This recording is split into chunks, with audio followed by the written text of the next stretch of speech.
We take into consideration how we layer the audience's emotional experiences with Colin and the lens in which we are given the information to understand him. We're stuck in this position of judging him based on everybody else, partly because we know that we aren't getting the things that we need to really feel like we have the truest sense of him. Talk about this with other rewatches, but sometimes it's not necessarily the information that we're being given, but the way in which we're ordering that information and how it's presented to the audience. And obviously this season calls into the question, what is the true Colin? Who is the true identity underneath the surface for a lot of these characters? With Colin, we get a couple of lenses that make everything feel contradictory in a few moments.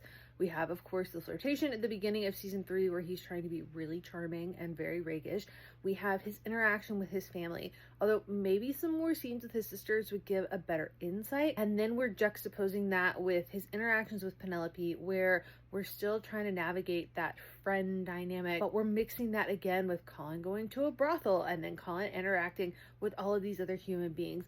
And it's hard to know the true Colin, so it means some of those moments that should be really authentic feel muddied because we're not getting that intimacy and connection with him so that we can feel like we're seeing him and we can see his true intentions completely. Obviously, I love a romance, and I know we tend to fill in the gaps for things that we want to see. Sometimes there's the version that we want to be there. Sometimes that's just our own lens and experience that helps us see things a certain way that people would see it differently. But I do feel like because he has so many different female dynamics in this season, it puts us in this position of just not feeling like he's somebody that we emotionally tether to or that we necessarily want for her, even if we do, but in that like sense of we want to see that emotional growth. Audiences are asking more of that with the male characters, and adding all of these other questionable female dynamics in just means that that kind of emotional journey feels less authentic because it's something that we